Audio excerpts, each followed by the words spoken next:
for the money.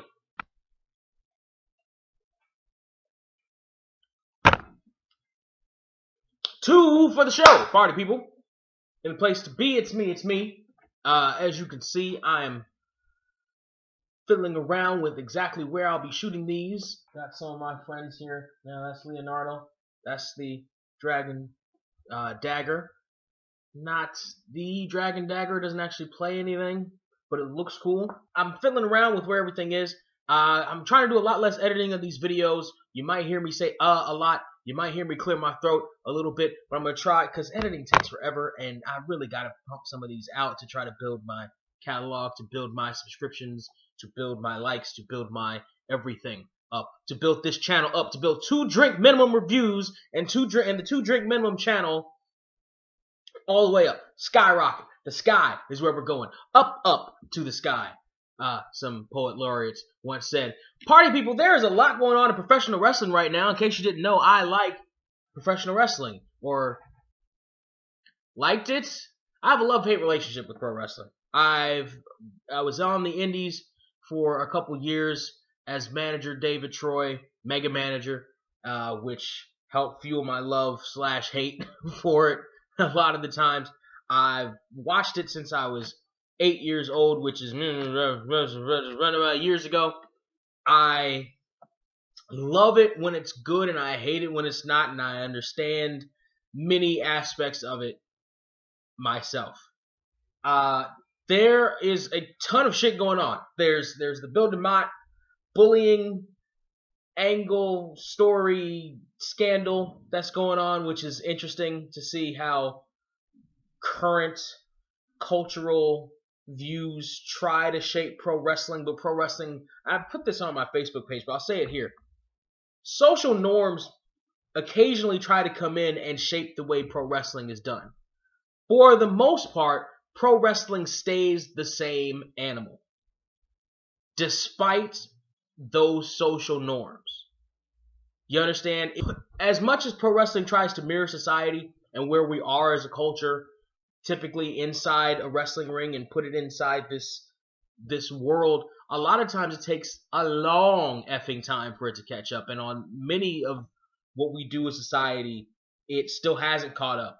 And where we were in the culture at any particular point in time, a lot of times wears off. A lot of times we evolve past it or around it or through it, or it's a growing pain in our cultural development. Bullying was a much bigger thing a couple years ago, to the point that WWE even had a Be a Star campaign and stuff, and people are starting to talk about Bill Demott bullying and not caring about the trainees and stuff like that. From what I read, the stuff that I read it's there. It's one of those things that the business will always be the business. You can complain about it, you can talk about it, but the business will always be the business. And the business doesn't care about you. It doesn't. And a lot of people in the business don't care about you. They don't. And it kind of is what it is. That's not excusing any bad things that happen, but it kind of is what it is. And what brought me to the laptop tonight was not my trusty friend Amaretto, which looks like it will be leaving me soon. No, it was a video that came up. It was not the Bill Demott gimmick. It wasn't the response to the Bill Demott gimmick. It was this video that we are about to engage in together. From the pages of the World Wrestling Federation magazine, here's updates. He overdid it. Male wrestler destroys female opponent. We're going to see exactly, there is a cultural shift going on right now between the genders. I categorize it as the start of a culture war, or the escalation of a culture war, a gender war. And we're going to see if this, because I saw a YouTuber that I follow, Tyrone Magnus, reacted to this video, and as he reacted, he didn't actually show the video, which is something that he does from time to time. I'm going to show the video because that's just where I am. that's just what we do here. But I saw his reaction to it. So I still haven't seen it. So we're going to watch this together. And we're going to see what happens. And it starts right now.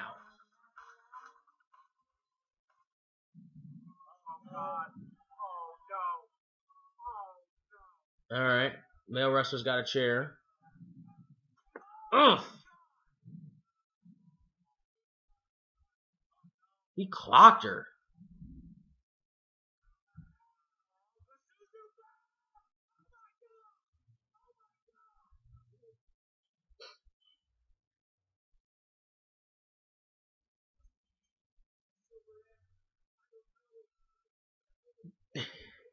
Did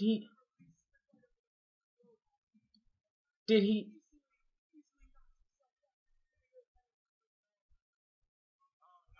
Oh, on the ring bell.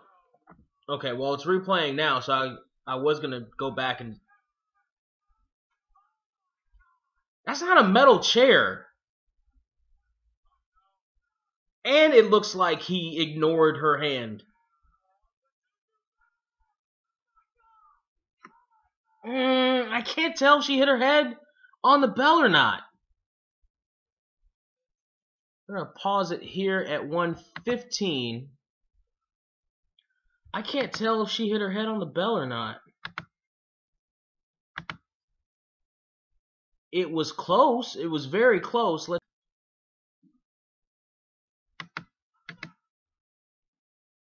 I can't tell if she hit her head on the ring bell or not.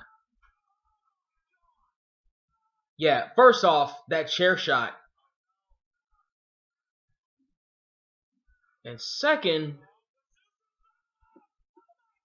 I can't tell if she hit her head on the bell. I can't tell. She certainly could have. If she didn't, she was very close to hitting her head on the bell. I can't tell if she hit it or not. I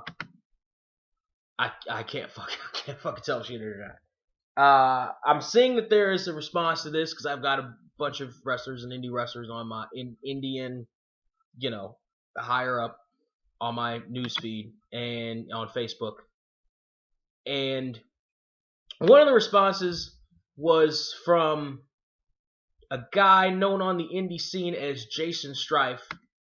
There's a link to some of his videos below, including a video with myself and the one-man wrecking crew Webb below a match that we had against him, which was pretty fun, actually. I like working with him. He's always a good guy, or always was to me. I never had an issue with him, and I always dug his work. But he linked a blog that Lufisto wrote, and I read that, again, before watching the video, and she wasn't really even talking about the video. She was talking about her experiences in pro wrestling. I always loved Lufisto. Lufisto was, at the time, her and Lita were my two biggest wrestling crushes, period, at that point. Just because of the stuff that they did in the ring and what they were willing to do in the ring. And they didn't work like girls. They worked. They just worked. Alright, the main video here. Yeah, go check that out. I'm gonna link Lufisto's blog below. If you haven't, Lufisto is just dope. Like, look up some of Lufisto's stuff. Like, really. You know what I mean? Like, treat yourself.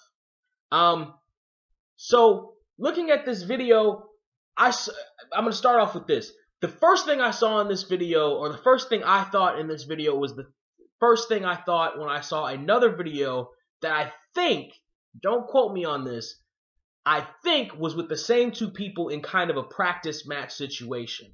There were people around the ring. There were people around the ring right here. Like, that's the audience, like, literally up against the apron.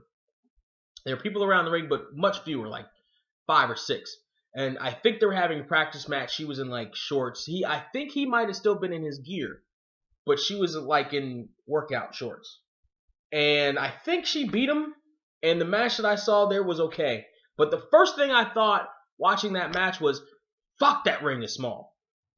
And the first thing I thought watching this one is, fuck, that ring is small. Like, I used to train in a relatively small ring. I think the ring I trained in was about 18 feet. This one looks to be, I don't even know if it's that big. I don't even know if they make rings smaller than that. That might be the 16-foot ring. I didn't even know they fucking made 16 feet rings. But this one looks short. This one looks small as hell. This looks like a play ring. This looks small as hell. Like, some stuff in wrestling just don't skimp on. You know what I mean? If you're the promoter, go ahead and pay the extra $100 or $2 to get another couple of feet in your ring to make it look more professional. You dig? Alright. Moving on from there. The two big things that I think people are talking about are the chair shot and the power bomb. Check the chair shot. There are a couple things that happen with this chair shot. She puts a hand up, and I believe that's to protect herself. I don't know. I don't think she's doing it in a way to show the crowd that she's cowardice, because I'm checking it out again, but muting. And yeah, she puts her hand up at the last second. So clearly she's trying to protect herself. She puts her hand up and she brings her head down to it, giving him a target. He ignores the fucking target. He hits her on the top. She's got it right here. He hits her here on the top of the head, possibly jamming her fucking neck. With what looks to be a plastic chair, a plastic folding chair.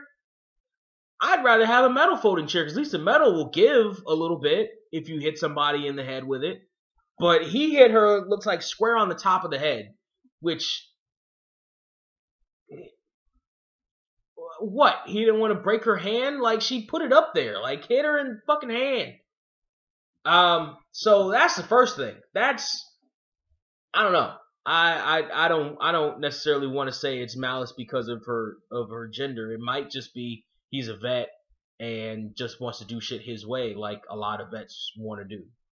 And fuck you, I'm doing it the way I'm doing it, and fuck your suggestions or your safety or whatever. I'm doing it how I'm doing it. Then comes the border toss. From one corner of the ring all the way to the other. All the way to the other. Just sounds fantastic when fake Vince McMahon is saying it. But this is because it gives this impression that look how big that ring is, and he's tossing her. This is a fucking miniature ring. You know what I mean? It probably takes 2 steps when running the ropes to get to the other side. Maybe, I guarantee you it doesn't take 3 to get from one side to the other. It probably takes 2. So that's not that impressive. When you're in a ring that small, spots that involve flying, tossing, or jumping all should probably be avoided, because A, it shows off just how small your ring is. 2, it doesn't make you look more impressive for being able to go those different corners. It shows how small everything is. It shows how indie everything is. It shows how un-WWE it is. And on some levels that's a good thing, but on this level it's not. You want the thought that your ring is the best ring, or the most professional ring, or the spot to ply your trade. And doing stuff like that doesn't show that off, especially a border toss to somebody. She looks like she's probably average, probably a little more than average weight for a woman. She's probably got some muscle on her, so she's probably 140, 150 maybe, with some muscle weight on her. Somewhere between 120, 150.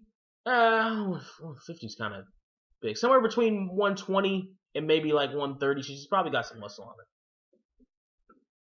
That's not impressive. You doing that from one side to the other. And he ran too. That's really not. I think he ran. Hold on. Let's show this again. Got her up. So the chair shot didn't knock her out either. Because A, she's getting light. And 2, if you look at her hands, she's still awake. Yeah, he ran. He fucking ran. That's not impressive. I'm not impressed by you scurrying the 2 feet across the diagonal of a 16-foot ring. Like, that doesn't impress me that you did that. What would be more impressive is if you did it standing in the corner, maybe a step out, and she reached the other side of the corner. So just from a aesthetic perspective, that doesn't impress me. Second, they were talking about the ring bell at the end, and I was almost going to talk over that. It looks like, they say it looks like her head hit the ring bell, and it does kind of look like her head hit the ring bell. I don't know that her head hit the ring bell. It kind of looks like it might have. Couple things to think about here is A, either he didn't know the ring bell was let's take this, okay. Either the spot was supposed to be, now, let's unpack this way. Either he didn't see the ring bell there while he was tossing her, which is just lazy, or he was, because there's a hard cam here that we're watching, or he was too preoccupied with hard cam, either to do anything about it or to care, which happens. It's a thing. You know, you try to play to hard cam. So either he was like, fuck it, I'm here, I gotta go to hard cam. But even then, it looked like he was still trying to toss her much further than he needed to. And there's no way she could know that the ring bell is there, because she's flying backwards. The other thing, so either he didn't see it, either he saw it and didn't care, and or the guy in charge of the ring bell wasn't smart enough to move it, and or that was the spot.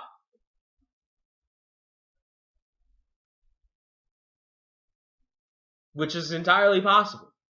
I don't think it is, only because they didn't play that up hard enough, either before or after. Usually you'll see the guy either position whatever prop he's going to put somewhere, or at the end of it, they make a bigger deal of it than just the commentators on the interwebs saying, did anybody else notice that the ring bell was there? They usually play that up so that you can kind of see that. Even if they play it up subtly, they usually play that up so that you can see it. So I wouldn't think that was the spot. I would think that it was one of the other ones. Either he didn't see it, which happens. He didn't see it because he was thinking about hard cam too much, and or he saw it and tossed her anyway, and or the guy there in charge of the ring bell didn't think enough to move it. Which, if you're going to be that close to a professional wrestling ring, you should know where props go and don't go. You should know when to move the position the chair into place and when to move it. You know what I mean? That's one of, especially when people are coming dead at you. You should know where you are at all times and what's around you at all times and what might happen if things go awry. So the bell spot, I don't know. I don't know what happened. All right. I don't know what happened there. So the overall summary here is it's fucking pro wrestling. You never really know. Like, the boys get worked. You know what I mean? Booker, I was involved in one of those situations where my instructions were to work the boys. And the fucking boys got worked. I fucking worked the boys. It was fucking fun, too, to do that, but it wasn't just we're going to work the boys just to work the boys. There were plans in place. This might be one of those things. This might be one of those things where they're like, fuck Kim Kardashian, we're going to try to break the internet right here. We're going to try to make a name for ourselves. This wrestling company, I don't see anything about where this is. I just see on Jaysin Strife's Facebook that it's Chris Dickinson and Kimberly. So I don't know. It could very well be a fucking work, man. I wouldn't doubt it. I certainly wouldn't doubt it because it's pro wrestling. Everything involved in pro wrestling is a fucking work. And somebody, or not everything, but a lot of things are fucking works. And a lot of things that weren't works get worked into shit. So it could very well have been a thing where the booker had an idea that was like, you know what's hot right now? Online feminism. You know what's hot right now? Trying to break the internet. We got to make a name for ourselves. Somebody could have said, you got to make a name for ourselves. Let's do this.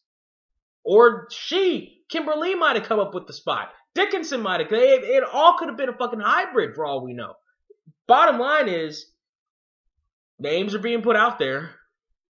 You know what I mean? Footage is being shown. It doesn't show that she crumbled. It doesn't show that she got knocked out from the chair shot. It shows that she was still tough enough to go through the rest of the spots all the way through, just regardless of what happened or didn't happen, regardless of what's shoot and what's a fucking work. So she gets brownie points for it. He gets all this heat. He got just much more heat than he would have if he had just not had the chair shot in. Much more heat than he would have if he had just done the border toss. It worked. Whether it was supposed to work or not, it worked. It accomplished its goal. And that's one of the things that's in pro wrestling is that, you never know. People think they're smart to everything and they think that they know everything. And sometimes you get surprised. There are still people who can surprise you with shit sometimes. And this might be one of those things. My overall analysis is that looking at it again, and I'm going to play it from the top one more again for myself, starting now.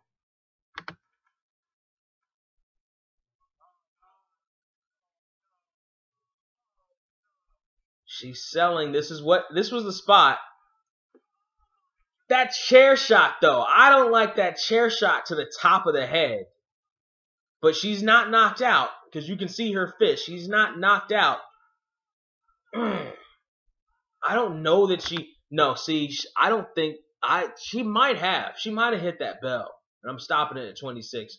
She might have hit that fucking bell. Because the ring bell dude moved it out of the way pretty quick. He looked kind of scared at it. I don't know.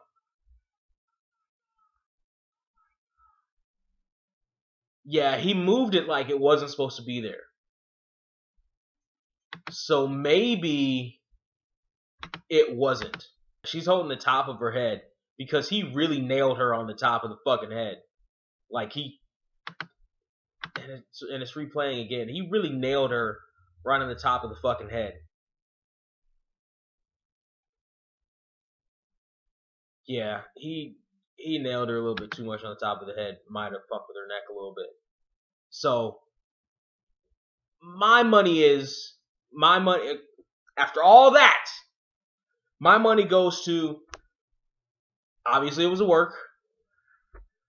I don't think my money goes to, he didn't intentionally go overboard. That's where my money goes. My money goes, even on the chair shot, he probably had his usual chair shot from this position to that position. He probably put it right in the same place he usually always puts those chair shots. Whether they're kneeling up or bringing their back to him. He probably put it in the same place he always does.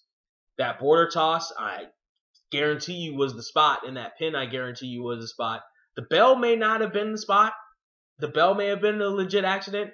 But the short outcome is I don't think he intentionally overdid anything. I don't. I think he hit the chair shot pretty fucking hard. But I don't think he intentionally overdid anything. And, as Lufisto said in her blog down there, she got in the ring voluntarily. And she knew the spot that she was going to do before getting in the ring, probably. She knew the chair shot was coming. She knew the chair shot was coming with plenty of time to put her hand up to try to protect herself. It probably didn't land where either of them wanted it to. But all things considered, this shouldn't blow up the internet. I can understand why the company might want it to get their name out there, or why these two wrestlers might want. Maybe not Dickinson, because the way pro wrestling works is that a lot of the times, like the best heels, like when they really fucking work and they like maybe even convince some of the boys, trust me on this, they get like legit fucking heat. Again, trust me on this. So I don't know, maybe he gets legit fucking heat. Maybe he doesn't, because other boys are like, it's a fucking work. So I think it's a work. I don't think he doesn't have any gender issues or anything. It's a fucking work. His character might, but the guy himself probably doesn't. He's just doing the spot that they decided to do, and the chair shot got a little out of hand. This is the final verdict. So that's it for this one. I'm going long on this one again. Links everywhere. And